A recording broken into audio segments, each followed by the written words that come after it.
जरा सोचिए, आप दिन भर मेहनत करते हैं, समय भी देते हैं, लेकिन फिर भी मन में एक अजीब सा खालीपन रहता है। काम शुरू करते हैं, लेकिन 5 मिनट बाद मोबाइल उठा लेते हैं।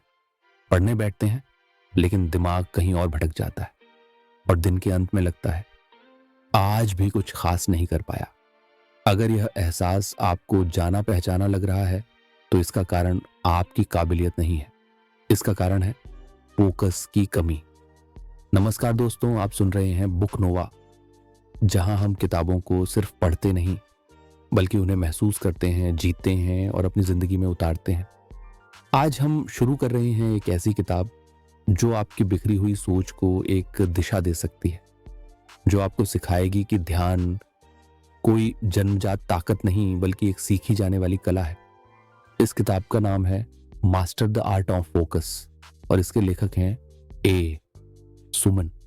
यह किताब आपको बताएगी कि आज की डिस्ट्रैक्शन भरी दुनिया में फोकस कैसे खोता है और फिर स्टेप बाय स्टेप उसे वापस कैसे पाया जा सकता है।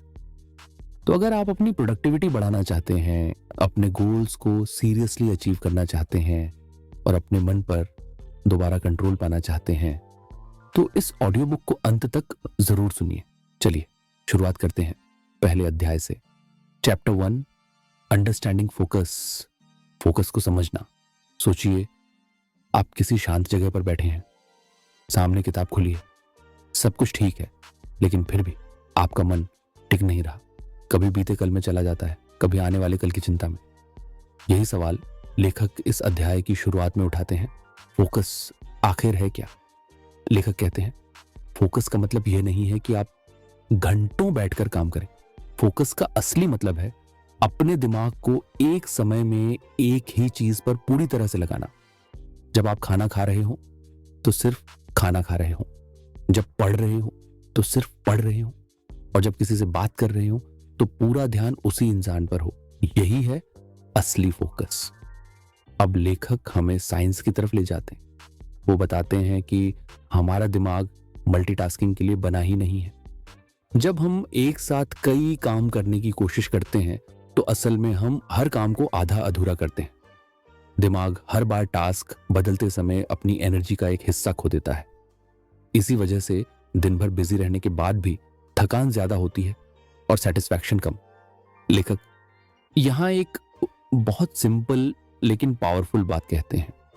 वो कहते हैं मल्टीटास्किंग एफिशिएंसी नहीं बल्कि डिस्ट्रैक्शन का नाम है। अब बात आती है अटेंशन के प्रकारों की। लेखक समझाते हैं कि हर फोकस एक जैसा नहीं होता।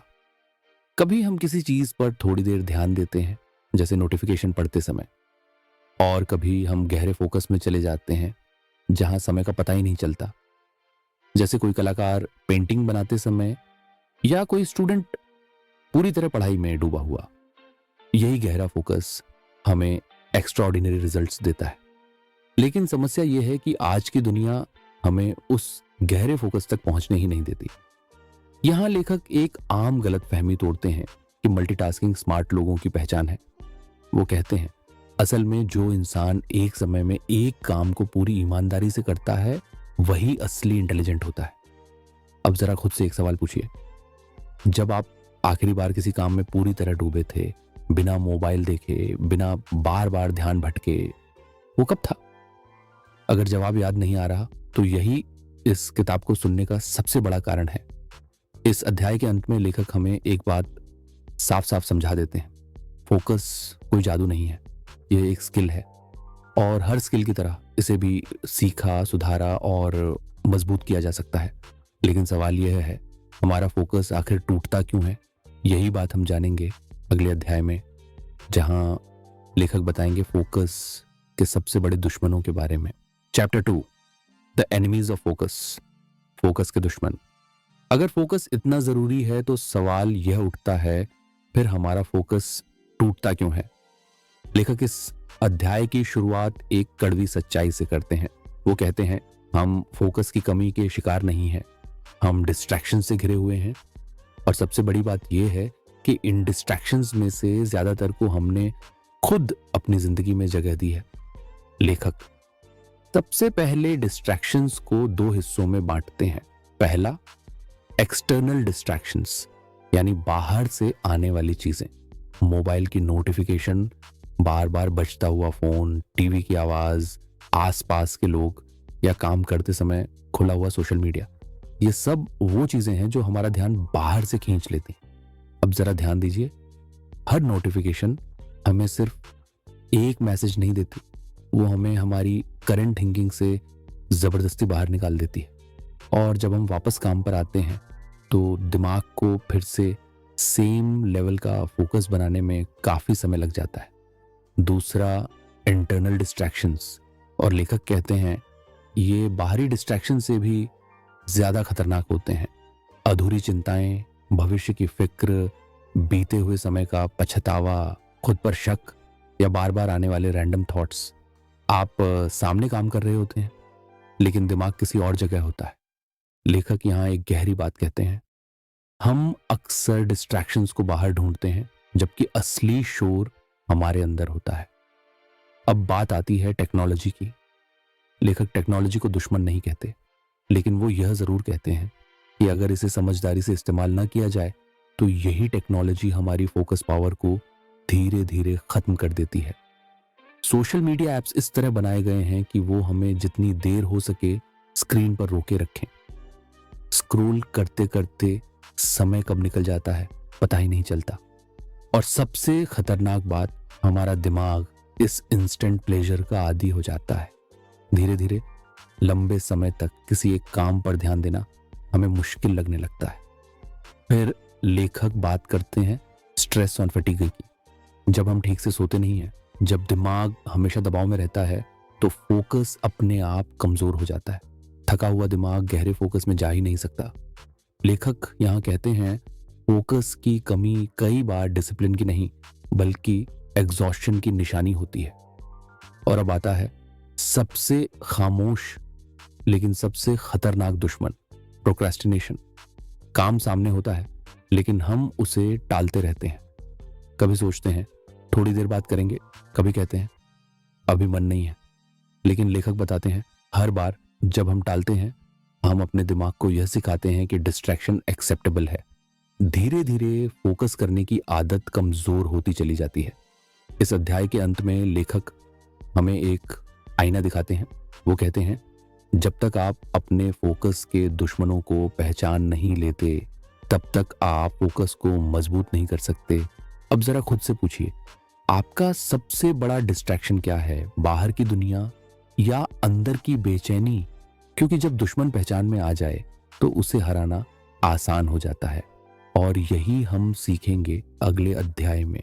अगले अध्याय में लेखक बताएंगे कि इन डिस्ट्रैक्शंस के बीच रहते हुए भी फोकस्ड माइंडसेट कैसे बनाया जाए।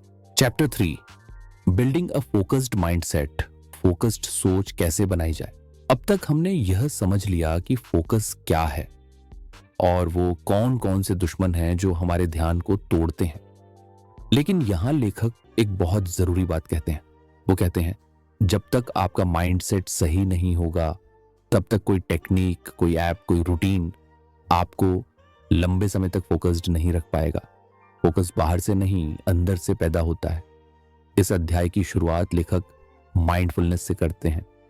माइंडफुलनेस का मतलब है जो भी आप कर रहे हैं उसी पल में पूरी तरह मौजूद होना। जब आप चल रहे हो तो चलने को महसूस करना, जब आप सुन रहे हो तो सच में सुनना। लेखक कहते हैं हमारा दिमाग अक्सर या तो अतीत में फंसा रहता है या भविष्य में उलझा रहता है। माइंडफुलनेस हमें वापस वर्तमान क्षण में लाती है। और जब दिमाग प्रेजेंट में होता है तो फोकस अपने आप खूब मजबूत हो जाता है। लेखक एक सिंपल अभ्यास बताते हैं, दिन में कुछ मिनट सिर्फ अपनी सांसों पर ध्यान देना।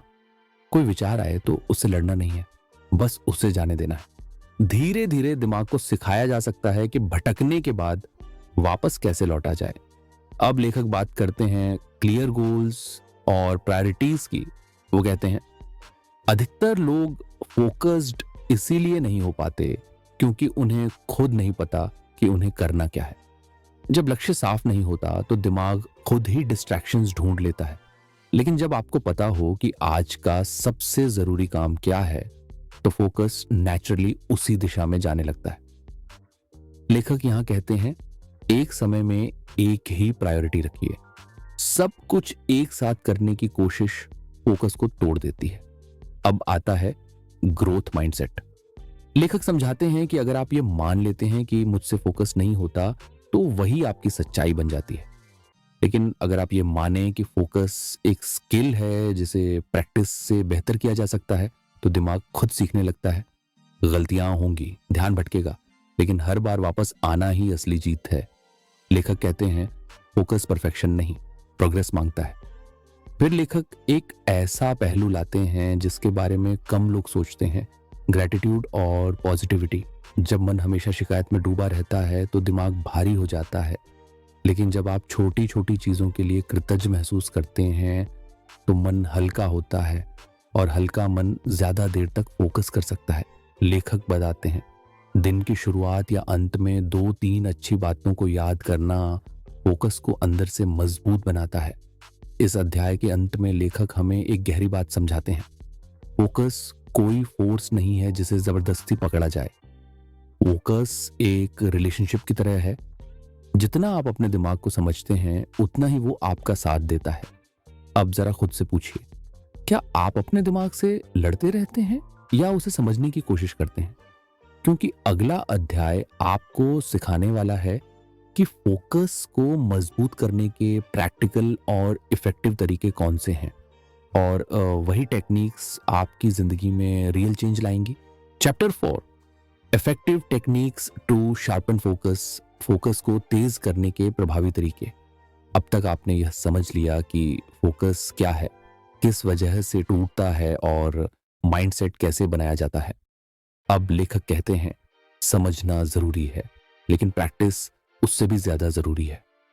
इस अध्याय में लेखक हमें ऐसे टूल्स देते हैं जो फोकस को सिर्फ महसूस नहीं, मजबूत बनाते हैं। सबसे पहले आता है पोमोडोरो टेक्निक। लेखक इसे फोकस की ट्रेनिंग बताते हैं। इस टेक्निक में आप काम को बहुत बड़े हिस्से में नहीं, बल्कि छोटे समय के ब्लॉक्स में बांट देते हैं। मान लीजिए आप 25 मिनट तक पूरी ईमानदारी से सिर्फ एक ही काम करते हैं, कोई फोन नहीं, कोई डिस्ट्रैक्शन नहीं। 25 मिनट के बाद 5 मिनट का छोटा सा ब्रेक। लेखक कहते हैं, दिमाग को यह पता होना चाहिए कि उसे हमेशा के लिए फोकस नहीं करना है, बस थोड़ी देर के लिए। यही सोच फोकस को आसान बना देती है। धीरे धीरे आपका दिमाग लंबे समय तक कंसंट्रेट करना सीख जाता है।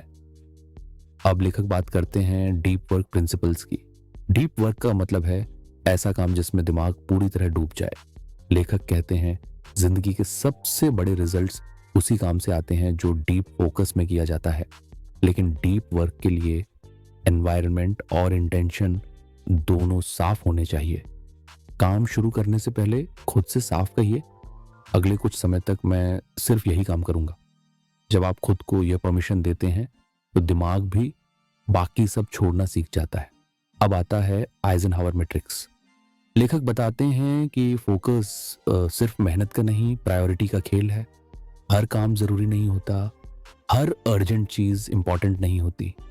जब आप कामों को इंपॉर्टेंट और नॉन इंपॉर्टेंट में बांटना सीख जाते हैं तो आपका फोकस अपने आप सही जगह लगने लगता है, वरना दिन भर बिजी रहकर भी आप खाली महसूस करते रहेंगे।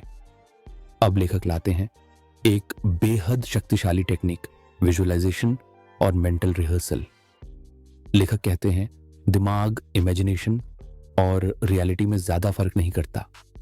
अगर आप काम शुरू करने से पहले खुद को इमेजिन करें कि आप पूरे फोकस के साथ काम कर रहे हैं, तो दिमाग उसी डायरेक्शन में चलने लगता है।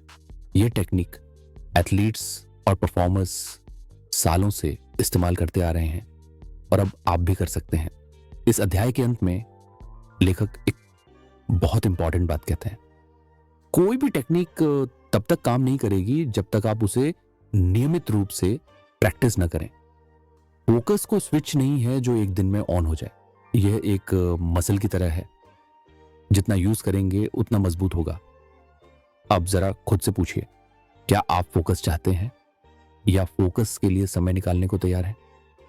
क्योंकि अगले अध्याय में लेखक बताएंगे कि आपका एनवायरनमेंट आपके फोकस को कैसे बनाता या बिगाड़ता है, और शायद आपको पता चलेगा कि समस्या आप नहीं, आपके आसपास की दुनिया है।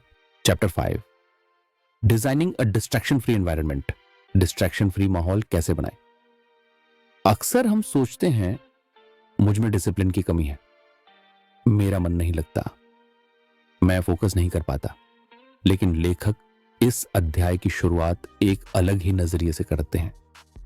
वो कहते हैं कभी कभी समस्या आप नहीं होते, समस्या आपका एनवायरनमेंट होता है। अगर आपके आसपास हर चीज आपको डिस्ट्रैक्ट करने के लिए तैयार हो तो सबसे मजबूत इंसान का फोकस भी टूट सकता है। इसलिए फोकस को मजबूत बनाने के लिए सिर्फ दिमाग नहीं, माहौल भी बदलना पड़ता है। सबसे पहले लेखक बात करते हैं वर्कस्पेस ऑप्टिमाइजेशन की। जहां आप काम करते हैं वो जगह आपके दिमाग को लगातार सिग्नल देती रहती है। अगर टेबल भरी हुई है, फालतू चीजें पड़ी हैं, तो दिमाग भी उलझा हुआ महसूस करता है। लेखक कहते हैं काम करने की जगह पर सिर्फ वही चीज हो जिसकी उस काम के लिए जरूरत है। कम चीजें, साफ जगह, शांत माहौल। ऐसा नहीं कि वो जगह परफेक्ट हो, बस इतनी हो कि दिमाग को सुकून मिले। अब लेखक आते हैं डिक्लटरिंग फॉर मेंटल क्लैरिटी पर। वो समझाते हैं कि बाहर की गंदगी अंदर की गंदगी बन जाती है। जब आप बेकार चीजों को हटाते हैं तो दिमाग को भी सांस लेने की जगह मिलती है। यह सिर्फ सामान हटाने की बात नहीं है, यह दिमाग को यह सिग्नल देने की बात है कि अब चीजें कंट्रोल में हैं। फिर लेखक बात करते हैं बाउंड्रीज की, लोगों से बाउंड्रीज, टेक्नोलॉजी से बाउंड्रीज। हर मैसेज का तुरंत जवाब देना जरूरी नहीं, हर कॉल उठाना मजबूरी नहीं। लेखक कहते हैं जब आप बाउंड्रीज नहीं बनाते तो लोग नहीं, आपका फोकस तय करने लगता है। कुछ समय ऐसा होना चाहिए जो सिर्फ आपके काम के लिए हो, बिना इंटरप्शन, बिना गिल्ट। अब बात आती है डेली रूटीन की। लेखक बताते हैं फोकस केयस में नहीं, स्ट्रक्चर में पनपता है। अगर आपको रोज यह तय करना पड़े कि कब क्या करना है तो फोकस पहले ही थक जाता है। लेकिन जब एक रूटीन बन जाती है तो दिमाग को सोचना नहीं पड़ता, वो बस फॉलो करता है। एक तय समय पर काम, एक तय समय पर आराम। यही कंसिस्टेंसी फोकस को गहराई देती है। इस अध्याय के अंत में लेखक एक बहुत सरल लेकिन गहरी बात कहते हैं। आप हर डिस्ट्रैक्शन से लड़ नहीं सकते, लेकिन आप अपने एनवायरनमेंट को इस तरह डिजाइन कर सकते हैं कि डिस्ट्रैक्शंस तक पहुंचना मुश्किल हो जाए। अब जरा खुद से पूछिए, क्या आपका एनवायरनमेंट आपके गोल्स का साथ दे रहा है या आपके फोकस का दुश्मन बना हुआ है? क्योंकि अगले अध्याय में लेखक बताएंगे कि आपका शरीर और आपकी सेहत आपके फोकस को कितना गहराई से प्रभावित करती है। और शायद आप समझ पाएंगे कि फोकस सिर्फ दिमाग का नहीं, पूरे शरीर का खेल है। Chapter 6, the role of health in focus. Focus में सेहत की भूमिका। अक्सर जब हम फोकस की बात करते हैं तो सीधा दिमाग पर आ जाते हैं। हम सोचते हैं कोई टेक्निक सीख लें, कोई रूटीन बना लें, कोई ऐप इंस्टॉल कर लें। लेकिन लेखक इस अध्याय की शुरुआत एक साफ सच्चाई से करते हैं। वो कहते हैं थका हुआ शरीर फोकस्ड दिमाग नहीं बना सकता। फोकस सिर्फ मेंटल ताकत नहीं है, ये फिजिकल एनर्जी पर भी निर्भर करता है। सबसे पहले लेखक बात करते हैं न्यूट्रिशन की। जो खाना आप खाते हैं वही आपका दिमाग इस्तेमाल करता है।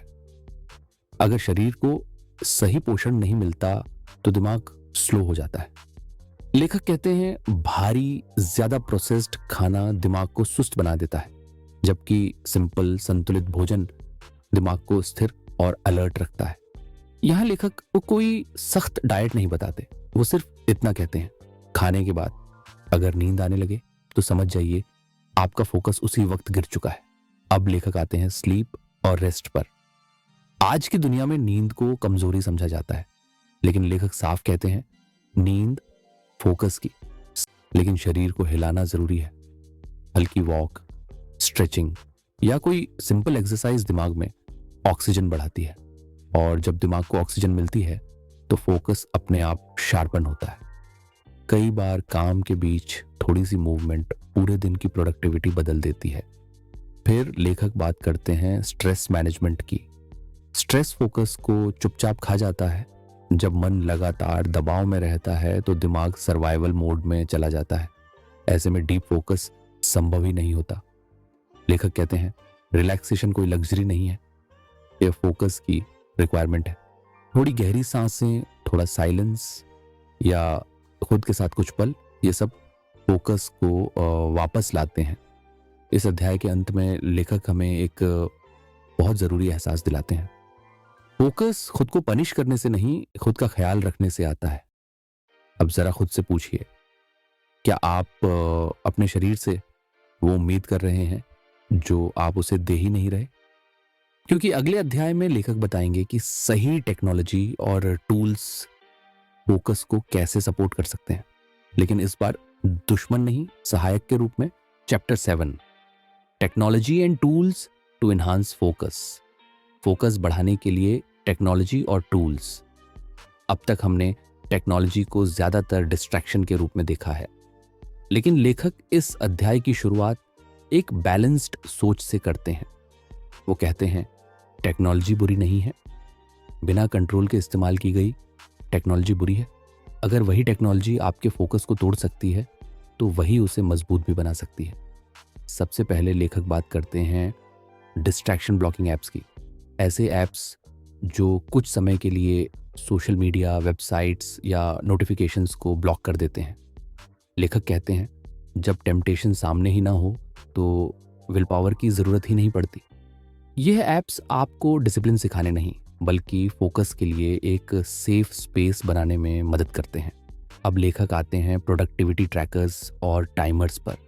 जब आप यह देख पाते हैं कि आपने समय कहाँ खर्च किया तो अवेयरनेस अपने आप बढ़ जाती है। टाइमर के साथ काम करने से दिमाग को एक साफ सिग्नल मिलता है, यह समय सिर्फ काम के लिए है। और जब टाइम खत्म होता है तो गिल्ट के बिना आराम किया जा सकता है। यही बैलेंस फोकस को लंबे समय तक बनाए रखता है। अब लेखक एक दिलचस्प बात लाते हैं, म्यूजिक और साउंड्स। हर इंसान साइलेंस में फोकस नहीं कर पाता। कुछ लोगों के लिए हल्का इंस्ट्रूमेंटल म्यूजिक या नेचर साउंड्स दिमाग को शांत करते हैं। लेखक कहते हैं ऐसा साउंड चुनिए जो ध्यान खींचे नहीं, बल्कि बैकग्राउंड में घुल जाए। म्यूजिक का मकसद मन को बहलाना नहीं, मन को स्थिर करना होना चाहिए। इस अध्याय में लेखक एक चेतावनी भी देते हैं, टूल्स सहायक होते हैं लेकिन सॉल्यूशन नहीं।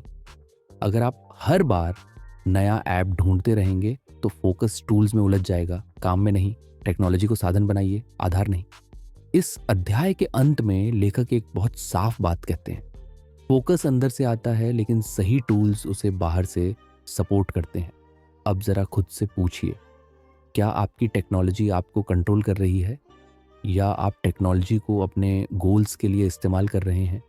क्योंकि अगले अध्याय में लेखक बताएंगे कि जब फोकस टूट ही जाए तो उसे वापस कैसे लाया जाए और कैसे मुश्किल समय में भी फोकस को जिंदा रखा जाए।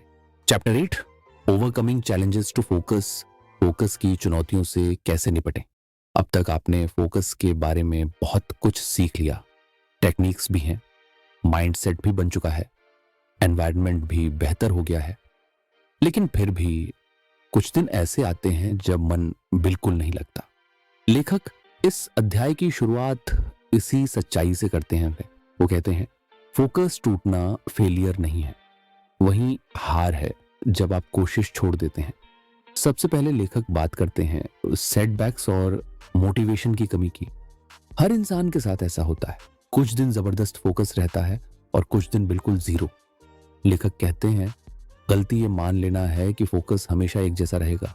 मोटिवेशन लहरों की तरह होती है, आती है, जाती है। इसलिए फोकस को मोटिवेशन पर नहीं, सिस्टम पर टिकाइए। उन दिनों में भी कम से कम इतना जरूर कीजिए कि हैबिट टूटे नहीं। अब लेखक बात करते हैं ओवरवेल्म की। जब काम बहुत ज्यादा लगने लगे तो दिमाग खुद को बचाने के लिए फोकस बंद कर देता है। लेखक कहते हैं ऐसे समय में पूरे पहाड़ को मत देखिए, सिर्फ अगला छोटा कदम देखिए। एक छोटा काम पूरा करना दिमाग को यह भरोसा देता है कि मैं आगे बढ़ सकता हूं, और यही भरोसा फोकस को वापस लाता है। फिर लेखक आते हैं कंसिस्टेंसी पर। फोकस किसी एक दिन की जीत नहीं है, यह रोज का अभ्यास है। लेखक बताते हैं अगर आप हर दिन थोड़ा थोड़ा भी फोकस्ड काम करते हैं तो दिमाग उसे नॉर्मल मानने लगता है। कंसिस्टेंसी परफेक्शन से ज्यादा पावरफुल होती है। इस अध्याय में लेखक एक बहुत शांत करने वाली बात कहते हैं। आपको हर दिन परफेक्ट नहीं होना है, आपको बस प्रेजेंट रहना है। कुछ दिन अच्छे होंगे, कुछ दिन मुश्किल, लेकिन जो इंसान बार बार वापस आता है वही फोकस का असली मालिक बनता है। अब जरा खुद से पूछे, जब फोकस टूटता है तो क्या आप खुद को दोष देते हैं या खुद को वापस संभालते हैं? क्योंकि अगले अध्याय में लेखक बताएंगे कि फोकस को सिर्फ संभालना ही नहीं, जिंदगी की आदत कैसे बनाया जाए। और वहीं यह किताब अपने सबसे गहरे संदेश तक पहुंचती है। Chapter 9, building long term habits for focus mastery. Focus को जिंदगी की आदत कैसे बनाए। अब तक आपने फोकस को समझा, उसके दुश्मनों को पहचाना, माइंडसेट बदला, टेक्निक सीखी, एनवायरनमेंट सुधारा और मुश्किल समय से निकलने के तरीके भी जाने। अब लेखक पूछते हैं, इन सब का फायदा कब तक रहेगा? 1 हफ्ते, 1 महीने, या सिर्फ तब तक जब तक मोटिवेशन बनी रहे? यहीं से यह अध्याय शुरू होता है। लेखक कहते हैं अगर फोकस को टेम्परेरी रखना है तो टेक्निक काफी है, लेकिन अगर फोकस को परमानेंट बनाना है तो हैबिट बनानी पड़ेगी। सबसे पहले लेखक बात करते हैं हैबिट लूप की। हर हैबिट 3 चीजों से बनती है, एक सिग्नल, एक एक्शन और एक रिवॉर्ड। जब आप रोज एक ही समय फोकस के साथ काम करते हैं तो दिमाग उस समय को सिग्नल मान लेता है। धीरे धीरे फोकस एफर्ट नहीं रहता, ऑटोमेटिक हो जाता है। लेखक कहते हैं फोकस की आदत एक दिन में नहीं बनती, लेकिन एक दिन छोड़ने से भी टूट नहीं जाती। अब लेखक बात करते हैं स्मॉल विंस और इंक्रीमेंटल प्रोग्रेस की। बहुत से लोग फोकस इसलिए छोड़ देते हैं क्योंकि उन्हें जल्दी बड़ा रिजल्ट नहीं दिखता। लेखक कहते हैं फोकस कंपाउंड करता है। आज के 30 फोकस मिनट्स कल के 40 बनते हैं और धीरे धीरे आप वही काम करने लगते हैं जो पहले इम्पॉसिबल लगता था। छोटी जीतें दिमाग को यह यकीन दिलाती हैं कि यह रास्ता सही है। फिर लेखक आते हैं अकाउंटेबिलिटी सिस्टम्स पर।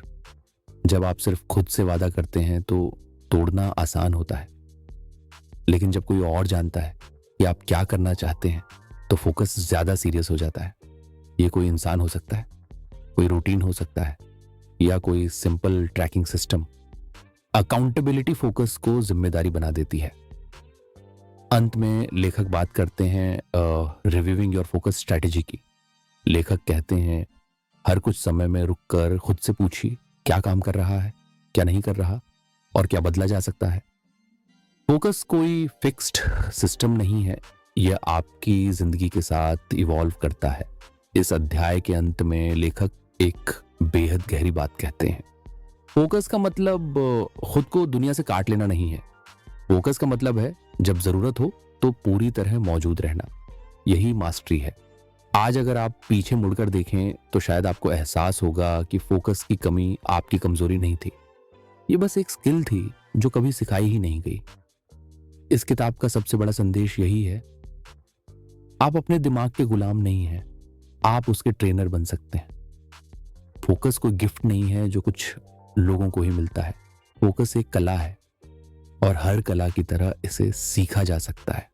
अगर ये ऑडियो बुक आपको जरा सा भी सोचने पर मजबूर कर गई हो तो समझिए इसने अपना काम कर दिया। अगर आप ऐसे ही लाइफ चेंजिंग बुक्स को simple Hindi audio book style में सुनते रहना चाहते हैं तो बुक नोवा को सब्सक्राइब जरूर कीजिए। और इस वीडियो के बाद हमारी प्लेलिस्ट जरूर देखिए जहां हर किताब आपको थोड़ा और बेहतर बनाने के लिए तैयार है। क्योंकि याद रखिए, जब फोकस सही दिशा में लग जाए तो जिंदगी खुद रास्ता बना लेती है।